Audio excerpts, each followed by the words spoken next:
J'ai vu des fourmis faire des choses incroyables pour survivre, comme dans celle-ci où elles ont construit un bateau avec leur corps pour échapper à une inondation, ou dans celle-là où elles ont formé un pont suspendu avec leur corps pour attaquer un nid de guêpe. Je me demandais donc, si je mettais mes 1000 fourmis dans des parcours d'obstacles, feraient-elles des choses similaires pour les terminer, ou est-ce que mes fourmis ne sont tout simplement pas si intelligentes que ça? Bon, je viens de passer des heures à rassembler 1000 fourmis dans mon ancienne fourmilière, donc j'ai l'impression que c'est l'occasion idéale de confronter ces petites bêtes à leur premier obstacle.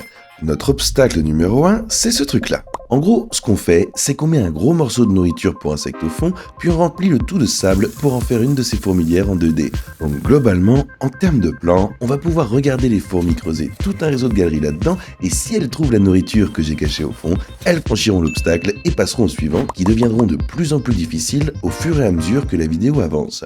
Bon, alors dans ces cas-là, on va pas vraiment perdre de temps et se lancer dans l'aventure tout de suite. Waouh, c'est très satisfaisant de voir 1000 fourmis tomber ici. Bon, bien sûr, immédiatement, toutes les fourmis commencent à essayer d'escalader les parois de la partie supérieure pour tenter de s'échapper. Mais à ma grande surprise, beaucoup de fourmis avaient déjà commencé à creuser dans la partie centrale en 2D du nid. Oh mon dieu, ça va tellement vite. Attends, est-ce qu'il y a déjà des progrès du côté de l'aquarium? Waouh, ça fait littéralement 45 secondes que je les ai mises là et elles ont déjà creusé environ 1 cm de profondeur. Quoi? Ouais, et si vous regardez cette vidéo en accéléré, vous verrez à quelle vitesse elles travaillent. Elles fonctionnent littéralement comme des mini-foreuses pour creuser ces minuscules tunnels dans le sable. Mais en réalité, c'est un processus épuisant et exténuant. Chaque grain de sable doit être ramassé par un ouvrier sous terre, remonté jusqu'à la surface par ce petit trou, puis déposé sur ce tas de sable là-bas. Bon, pendant que j'enregistrais ça, il se faisait déjà assez tard, alors j'ai décidé d'éteindre les lumières et puis par la suite de revenir le lendemain pour voir comment est-ce que les travaux avaient avancé. Et les gars, le lendemain, quand je suis revenu près de la fourmilière, voilà ce que j'ai vu. Attends mec, quoi? Ça fait littéralement que 8 heures. Et comment ces fourmis ont-elles réussi à construire tout un nid aussi complexe? Et non seulement elles avaient construit tout ce réseau de galeries super complexe, mais vous vous souvenez de ces insectes morts que j'avais placés au fond pour leur servir de nourriture? Eh ben, on peut dire sans se tromper que les fourmis les ont trouvés elles aussi, et on dirait que toute la colonie s'était ruée dessus et avait déjà commencé à les dévorer. Et comme elles ont atteint les insectes, cela signifie techniquement qu'elles ont franchi ce premier obstacle. Félicitations les filles, ça s'est passé tellement vite que j'ai littéralement même pas pu immortaliser ça avec mon appareil photo. Mais le prochain obstacle auquel les fourmis vont devoir faire face sera sans doute filmé, car il s'agit de la corde raide de la mort. Ouais, vous avez bien entendu.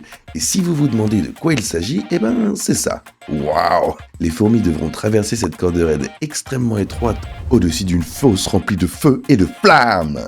Oh, je dois éteindre ça. Oh ouais, éteins ça. Lève-toi. Tu sors? Non, je plaisante. Non, je plaisante, ce serait complètement fou. Ce sont littéralement mes animaux de compagnie, je ne ferai jamais ça. Mais je vais piéger les fourmis qui tomberaient ici en enduisant les parois de cette fosse avec ce liquide super glissant appelé fluon. Je sais que vous ne pouvez pas vraiment voir ce matériau puisqu'il est invisible. Mais en gros, quand une fourmi essaye de marcher dessus maintenant, elle va tout simplement glisser. Ouais, ce truc est super glissant et vous allez comprendre dans une seconde pourquoi ce défi est si intéressant. Mais si vous regardez du côté de la fourmilière en 2D, vous verrez que j'ai un petit trou ici. Et si vous regardez aussi par ici, j'ai un tuyau, ce qui veut dire que je peux le relier à l'obstacle. Alors oui, mettons cet obstacle en place. Allez les fourmis, venez par ici. Dès que j'ai branché le tuyau, les fourmis l'ont bien sûr remarqué et ont commencé à affluer. Je veux dire, il y en a des milliers, on peut pas leur échapper, même pas une seconde. Mais c'est justement ce qui rend ces obstacles aussi amusants, parce qu'il a fallu qu'une dizaine de secondes pour que notre première fourmi pénètre dans le réservoir de la corde raide de la mort. Pour franchir cet obstacle, les fourmis doivent littéralement ramener l'un de ces morceaux de pâte d'insecte de l'autre côté de la corde raide, ce qui me semble impossible. Mais voyons comment elles s'en sortent. Bon, je vais pas vous mentir, les fourmis ont commencé par une performance assez médiocre, car les premières fourmis qui ont atteint cette corde raide ne s'y sont pas vraiment engagées. Elles ont en quelque sorte juste tourné autour au coin de cette plateforme où elles ont fini par glisser. Allez les gars, qu'est-ce que vous faites? Mais comme on avait 1000 fourmis, je m'attendais à ce qu'au moins l'une d'entre elles finisse par monter sur cette corde raide. Mais quand des tonnes d'autres fourmis ont commencé à entrer dans la pièce, ouais, elles ont toutes fait exactement la même chose. Et la fosse a commencé à se remplir complètement de fourmis. Allez les fourmis, qu'est-ce que vous faites?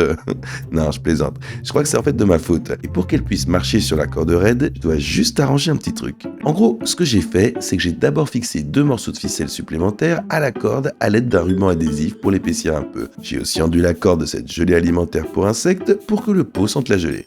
Et ouais, j'espère que ça leur donnera envie de marcher dessus. Et bah, ça a fonctionné exactement comme je le voulais, car dès la première minute, nos premières ouvrières ont commencé à marcher sur la corde raide et à l'explorer très lentement. Mais au fil du temps, de plus en plus de fourmis ont commencé à s'y aventurer. Et c'était en fait assez drôle, parce que parfois, les fourmis s'accrochaient littéralement les unes aux pattes des autres, car il y en avait tout simplement beaucoup trop sur la corde raide en même temps. Bon sang, ces fourmis ne sont pas très douées pour sauver leurs amis. Mais il n'a pas fallu longtemps à notre première fourmi courageuse pour arriver jusqu'au bout de cette corde raide. Et ce n'était même pas la moitié du défi. Les fourmis devaient ramasser une de ces pattes d'insecte et la ramener de l'autre côté de la corde raide. Et cette fourmi n'avait clairement pas l'air très intéressée par ça parce que, ouais, elle les ignorait complètement. J'ai donc attendu que d'autres fourmis parviennent à atteindre le bord. L'une des fourmis qui avait réussi à passer semblait effectivement s'intéresser à la patte, car elle s'est approchée de l'une d'elles et a commencé à la mordre. Cette patte est bien trop lourde pour que cette ouvrière puisse la porter toute seule. Même après que des dizaines de fourmis aient réussi à passer de ce côté, aucune d'entre elles n'est venue aider cette pauvre ouvrière à déplacer la patte. Cette ouvrière avait une mission. Elle savait qu'elle devait ramener une patte à la colonie. Elle s'est donc approchée d'une des plus petites pattes d'insectes qu'il pouvait porter toute seule, l'a prise dans ses pattes et s'est mise à marcher. Ouais, bon, c'était pas super efficace ni rien, mais en théorie, il pouvait franchir cet obstacle pour toute la colonie s'il s'y prenait bien. Et il s'y est bien pris, parce que je plaisante pas, elle a marché tout droit jusqu'à la corde raide et a peut-être frôlé la catastrophe en manquant de tomber, mais elle a réussi à se rattraper d'une manière ou d'une autre. Et là, la fourmi s'est vraiment mise à marcher sur la corde raide avec une patte d'insecte dans la bouche. Oh mon dieu les gars, c'est vraiment complètement dingue. Je suis avec toi mon pote, je veux dire... T'as encore un long chemin à parcourir, mais franchement, les fourmis s'en sortaient vraiment pas mal jusqu'à présent. On voyait bien combien d'entre elles tombaient dans la fosse de la mort. Bro, ce type c'est vraiment un crack. Pas une seule de ces 1000 fourmis n'a décidé de l'aider. Il a tout fait tout seul. Alors il a continué à avancer sans prêter la moindre attention aux fourmis qui se trouvaient sur son chemin. Et ce type a réussi à aller jusqu'au bout de la corde raide, où il est ensuite monté sur la plateforme afin de terminer l'épreuve. Oh mon dieu, cette fourmi est dingue. Sérieusement, je dois lui trouver un nom. Je crois que je vais l'appeler Anthony. Et on retrouvera probablement jamais Anthony, vu que toutes les fourmis se ressemblent. Non mais sérieusement, allez tous poster des W en masse dans les commentaires pour Anthony. C'était complètement dingue. Comment ce gars a réussi à franchir l'obstacle. Je vais leur offrir les pattes d'insectes en guise de récompense. Merci Anthony. J'espère que ça vous plaira. J'ai donc rapidement ramené tous les soldats tombés au combat vers la fourmilière en 2D. Cette colonie est désormais prête pour son troisième obstacle. Et je suis vraiment impatient de voir ça parce que, les amis, ces fourmis vont devoir forcer un coffre-fort. Ouais, en gros, c'est comme un cambriolage. Ouais, vous avez bien entendu, un coffre-fort. J'ai littéralement construit de mes propres mains, à partir de zéro, un coffre-fort de banque en papier, sachant que les fourmis seraient probablement capables de le forcer. Vous pouvez voir que c'est plutôt bien fait. Ça ressemble un peu à un vrai coffre-fort. Et puis, c'est génial parce que la porte s'ouvre vraiment, donc je pourrais remplir ce coffre avec une quantité de graines complètement dingue. J'ai mis plein de graines là-dedans parce que, apparemment, c'est la nourriture préférée de cette espèce de fourmi. Elle devrait donc littéralement envahir ce truc. Mais j'ai pris ce pistolet à colle chaude pour sceller la porte du coffre-fort, parce que je veux en faire un obstacle assez difficile à franchir. Et voilà, exactement comme ça, et c'est bon. Le coffre est désormais complètement scellé avec de la colle. Voyons donc si ces fourmis parviennent vraiment à en extraire les graines. Ça va être très intéressant à observer. Bon, je viens de le mettre dedans, et comme vous pouvez l'imaginer, la colonie de 1000 fourmis s'est immédiatement mise à grimper dessus. Les fourmis doivent l'examiner pour s'assurer que ce n'est pas une menace. Et là, je pense qu'elles ont tout de suite compris que ce n'en était pas une, car aucune d'entre elles ne mordait l'objet, ni ne faisait quoi que ce soit. En fait, beaucoup d'entre elles en ont simplement profité pour sortir de l'enclos. C'est pas bon. Mais oui, le coffre-fort est actuellement bien fermé, et je pense même pas que les fourmis savaient qu'il y avait des graines à l'intérieur. Pour être honnête, il ne s'est pas passé grand-chose. Bon, ça se passe pas comme prévu. Je vais juste prendre cette boîte et la mettre là-dedans. Wow, j'espère que j'ai écrasé aucune fourmi. Bon, et maintenant, je vais ramasser toutes les fourmis qui sont tombées. J'ai ramené tous ces soldats tombés au combat dans le nid, bien sûr. Bon, ça a vraiment pas marché, mais je me doutais un petit peu que ça allait être difficile. C'est pour ça que je suis venu équipé de tout ça. Tu vois, en gros, c'est un verre d'eau et un grand verre de sucre que je vais verser dans l'eau, et ensuite je mélange l'eau et le sucre pour faire de l'eau sucrée dont les fourmis adorent l'odeur et le goût. L'objectif, ça va être de venir peindre notre magnifique coffre juste là. En gros, ça va non seulement donner un goût de sucre au coffre, mais ça va aussi le rendre un petit peu détrempé vu qu'il est en papier. Je vous laisse imaginer à quoi ça ressemble, mais pour le point de vue d'une fourmi, ça va être très sucré. Et ça devrait permettre aux fourmis de ronger tout ça et d'atteindre les graines. Donc ouais, j'ai carrément trempé ce coffre dans l'eau sucrée et je l'ai mis dans le nid. voyons voir comment vous vous en sortez cette fois-ci. D'emblée, beaucoup plus de fourmis se sont montrées très intéressées. On pouvait voir qu'une fois arrivées sur la feuille, elles restaient complètement immobiles. Et vous vous demandez pourquoi? Je vous le dis tout de suite. Et c'est parce qu'elles approchaient leur bouche du papier et léchaient tout le sucre qui s'y trouvait. Ouais, c'était pas vraiment ce que j'avais en tête, et je pensais que ça allait les inciter à ronger le papier, et pas du tout à le lécher. Mais bon, beaucoup de fourmis ont eu leur part de sucre. Par contre, j'ai pas vu une seule fourmi essayer de trouver les graines qui se trouvaient là-dedans, ni même s'en rendre compte. Enfin, c'était le cas jusqu'à ce moment, quand on voit ce trou-là. Et là, sorti de nulle part, une fourmi s'en est approchée et s'est engouffrée dans le trou. Et, ouais, il n'y a qu'une seule fourmi à l'intérieur de cette chambre forte qui renfermait un véritable trésor de graines. Je sais pas du tout comment ce trou est apparu. J'imagine que l'humidité de l'eau sucrée a dû le faire s'affaisser ou un truc dans ce goût-là. Oh mon dieu! Attends, je crois que les fourmis viennent de franchir l'obstacle.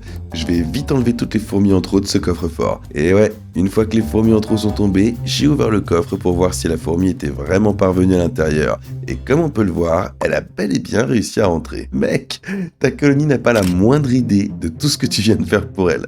Imagine que ce soit Anthony, cette même fourmi qui a réussi le parcours d'obstacle, ça franchement ce serait complètement dingue.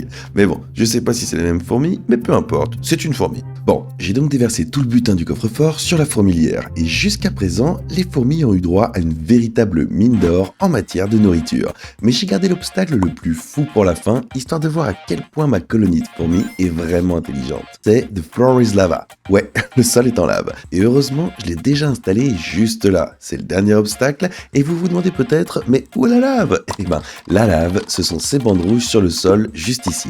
Vous voyez, ce sont en fait des morceaux de ruban adhésif extrêmement collants.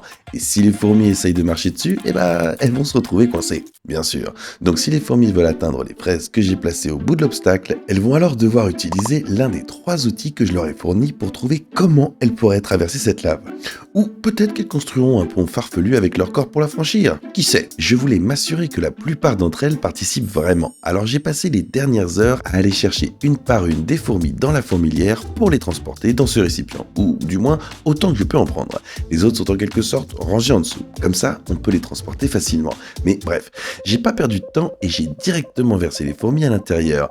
J'ai en fait légèrement modifié la conception de l'obstacle. Si vous vous souvenez de ce ruban adhésif rouge, eh ben, je l'ai en fait remplacé par un ruban encore plus collant pour m'assurer que ces fourmis ne puissent pas simplement le traverser. Voyons comment elles s'en sortent.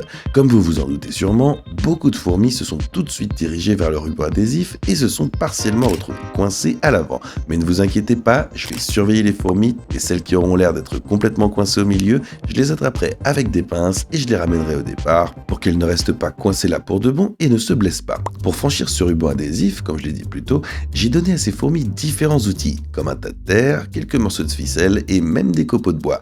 Voyons maintenant si elles sont assez intelligentes pour utiliser ces objets à leur avantage et franchir le ruban adhésif. Et même si on pourrait croire que les fourmis n'utilisent pas d'outils ici, si vous regardez très attentivement près de la terre, elles ont en fait déjà commencé à pousser ce tas de terre sur le ruban adhésif pour former un petit pont sur lequel elles peuvent marcher. Si elles continuent à construire ce pont, elles pourraient en fait le traverser sans aucun problème. Sérieusement, bien joué. Mais juste au moment où je filmais ça, j'ai remarqué qu'une fourmi avait en fait traversé le ruban adhésif et était parvenue, je sais pas comment, tout près de l'autre bout. J'ai aucune idée de comment cette fourmi a réussi à ignorer l'adhérence de ce ruban. Je suppose que ses pattes étaient extrêmement puissantes ou un truc dans le genre, car elle est arrivée jusqu'au bout où elle a un petit peu de mal à se détacher du ruban, mais elle a fini par y arriver. Franchement, je suis admiratif. Et là, waouh! Eh ben, cette fourmi vient techniquement de franchir l'obstacle. Oh mon dieu, mec! Je l'avais même pas vu. Mais bon, elle vient de passer l'obstacle et je suppose que c'est tout à fait légitime. Bravo, mon gars!